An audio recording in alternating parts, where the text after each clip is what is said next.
Welcome to the London, Tilbury and Southend, one of Network Southeast divisions which operate as businesses.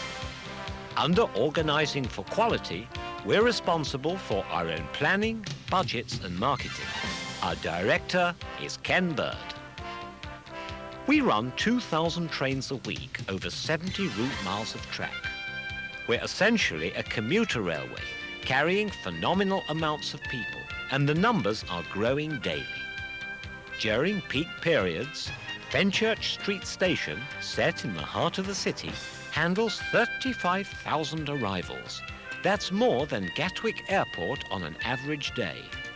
We earn £1.25 million a week from 500,000 passenger journeys, and our annual revenue is £62 million.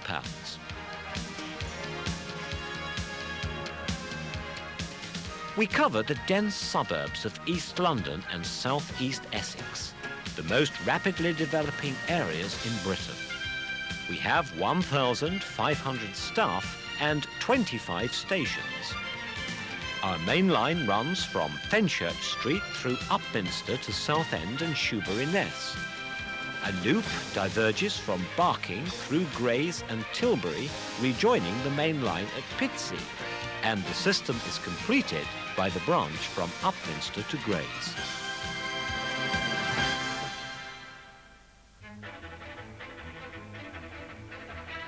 The London, Tilbury and Southend was originally a Victorian railway, whose monogram can still be seen in decorative ironwork at Westcliff Station. The company was famous for creating urban development in Essex, with lively commuter services enabling businessmen to have a job in the city and a home by the sea.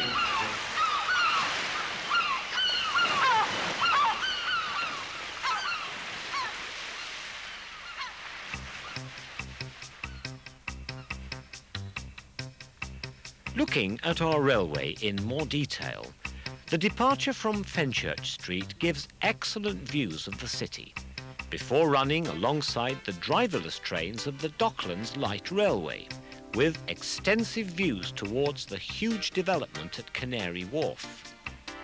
At Barking, the Tilbury Loop diverges to the south, and the main line continues to Upminster, with our trains running alongside the District Line. On through undulating Essex countryside, the Langdon Hills, West Horndon and Lanedon to Basildon, one of the most developed areas on the railway.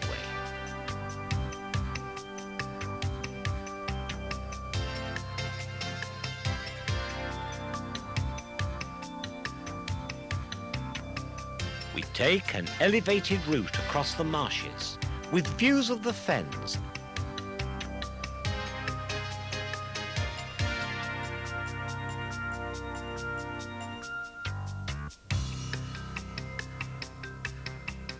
and the delightful church at Bowers Gifford.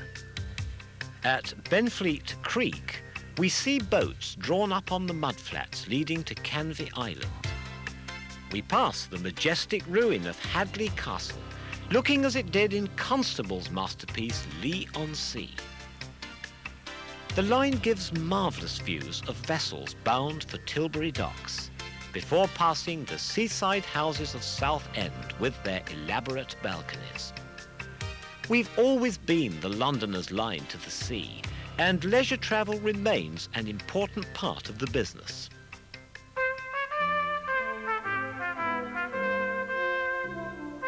Southend is a classic seaside resort, with the finest pier in Britain, along with superb beaches, funfairs and bandstands, all laced with vinegared whelks and funny hats.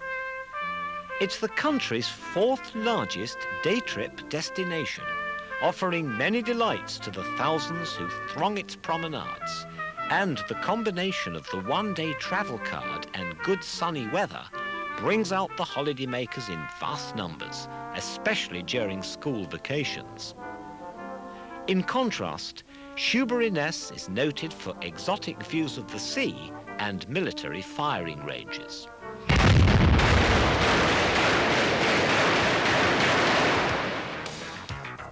The Tilbury Loop is heavily industrialised, and after leaving Barking, the trains pass through Dagenham Dock in the heart of the massive Ford complex. After Purfleet Marshes, we see the industries of Grays, with views of the massive wharves, cranes and container ships in Tilbury docks. The branch from Upminster to Grays covers many areas scheduled for development, like the huge residential complex at Chafford 100. Projected growth within our area is phenomenal.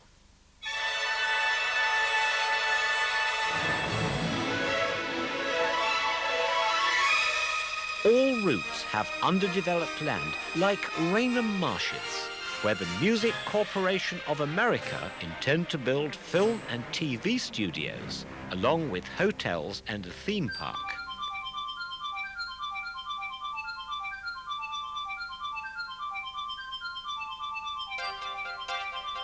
Docklands is the site of Britain's most dynamic commercial development, and over the past 5 years, growth on our railway has been 10% a year. Even allowing for current recession, a further 5,000 people are expected to use our line by the year 2000. That's 30,000 passengers travelling into Fenchurch Street and 10,000 into Docklands every day. The Jubilee Line extension will mean another significant area of growth when it connects with our system at West Ham. But even greater potential exists with Crossrail, the east-west link beneath London connecting Liverpool Street with Paddington. Trains from all parts of our system will use the Barking to Forest Gate line into Liverpool Street and then run direct, not just to the City and West End, but to such key population areas as Slough, Maidenhead, Reading, Harrow, Amersham and Aylesbury. If we're to tap this vast potential, the London, Tilbury and Southend needs revitalising to enable it to play its true role in our capital's transport system. It's ironic that we have some of the oldest rolling stock in the country and outdated infrastructure too. Our dedicated staff copes superbly with customer demand, but the railway is becoming increasingly difficult to run.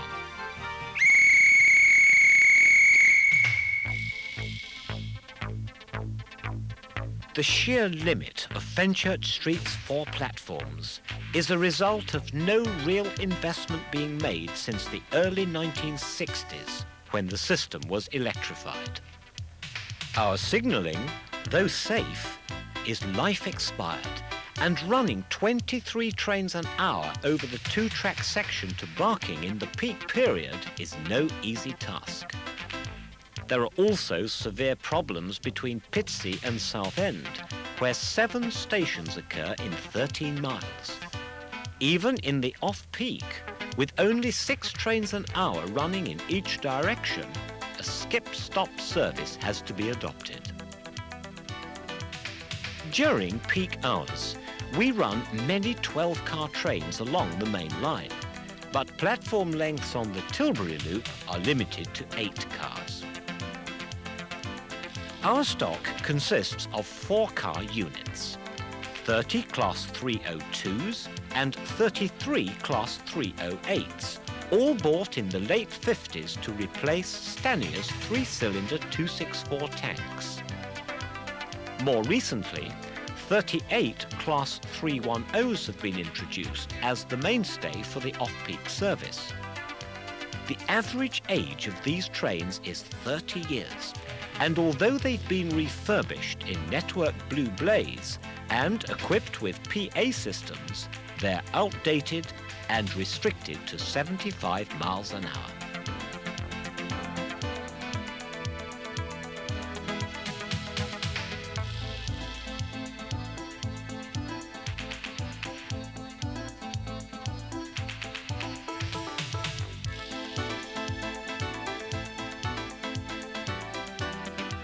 Our customers know we're committed against odds to providing the service they need, and a determined start on modernisation has been made. £1 million spent on improvements at Barking Station. We've upgraded large sections of track for faster running. The power supply's been improved.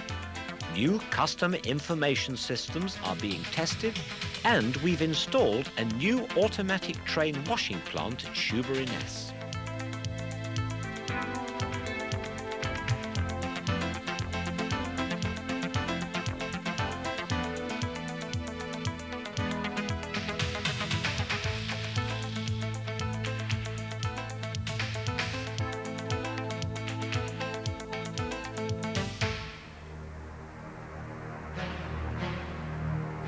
Our unique penalty fare legislation has also been a success. Fare dodging costs Network South East £36 million a year. Until recently, £5 million of this was on our division. After all, if there's a loophole, the East Enders will find it. But thanks to the force, fare dodging is down to £250,000 a year. Customers know they must have a ticket before boarding.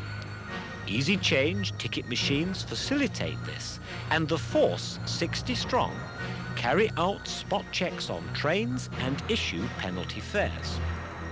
A red and green channel system operates at Fenchurch Street, Barking and Upminster. Those with tickets pass freely through the green, subject to spot scrutiny, whilst those without pay at the red.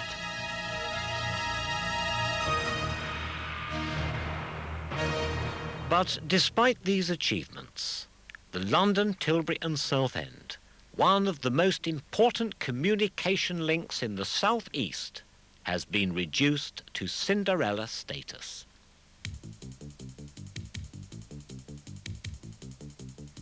We're a perfect candidate for total route modernisation, and approval is eagerly awaited for the investment to provide the vital new trains and infrastructure for an efficient, civilised service.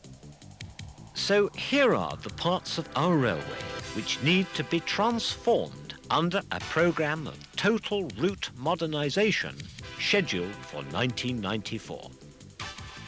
A modern signalling system is urgently needed to replace the 1930s one at Fenchurch Street, where that extra platform must be installed.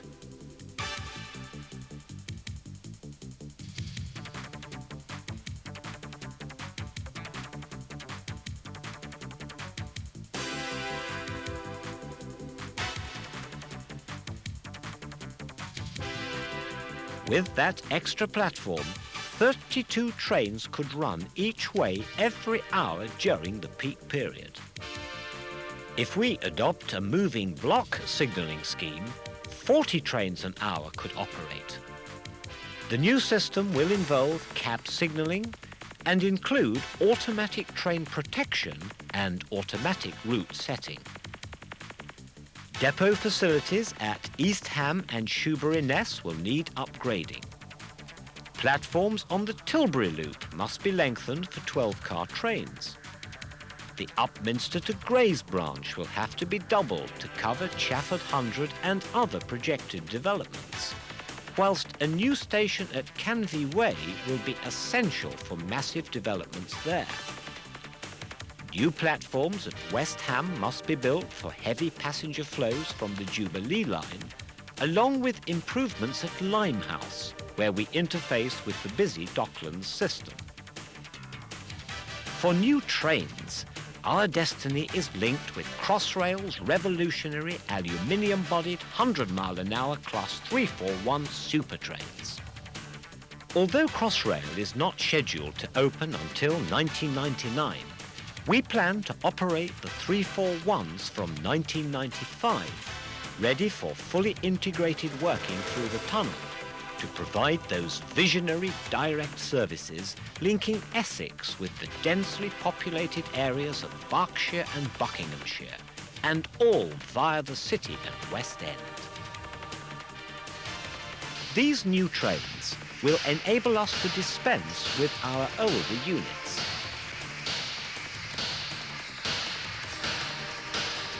And to downgrade the 310s to peak hour service.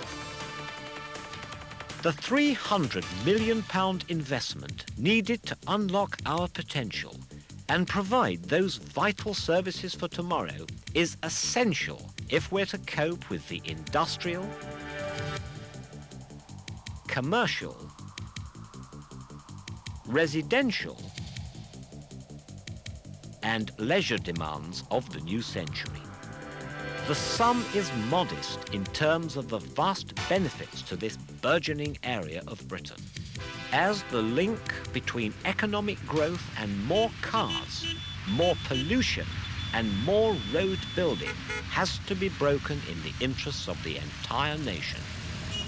Revitalizing our railway will be an important step towards achieving this. Total route modernisation of the London, Tilbury and Southend will provide Britain's fastest developing area with an efficient, civilised form of transport for the benefit of our society, our economy and our environment.